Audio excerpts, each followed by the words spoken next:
உன்னை தேடி போக சொல்லலையா, எல்லாம் உன்னை தேடி வருனாரு. இஸ்ரவேலிலே ராஜாவாக தாவீதை தேவன் அபிஷேகம் பண்ணினாலும் அந்த ராஜாவாக்க வேண்டும் என்று யூதர்கள் ஒருமனப்பட்டு தாவீதினிடத்திலே வந்தார்கள். வேதத்துல நீங்க போய் வாசிச்சு பார்த்தீங்கன்னா, தாவீதை தங்கள் மேல் ராஜாவாக இருக்க வேண்டும் என்று அவனை வேண்டி கேட்டுக்கொண்டார்களாம். இவன் சவுல் செத்து போன உடனே, ஏய் சாமுவேலால் அபிஷேகம் பண்ணப்பட்ட நான் தான் தாவீது, என்னதான் நீங்க ராஜாவாக்கணும்னு சொல்லல. இவன் மட்டும் இருந்தான். சவுல் செத்துட்டாரா, சார். யூதர்கள் ஒருமனப்பட்டு ஓடோடி வந்தார்கள்.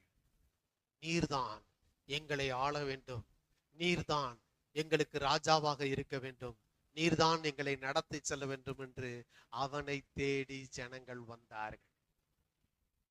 அதுதான் ஹரேத் காட்டுல நடந்துச்சு. அந்த வீணையில கர்த்தர் ஒரு ஸ்வரத்துல சொன்னாரு, நான் உன் மெய்ப்பனாய் இருக்கிறேன், உனக்கு ஒரு நன்மையும் குறைபடுவதே இல்லை.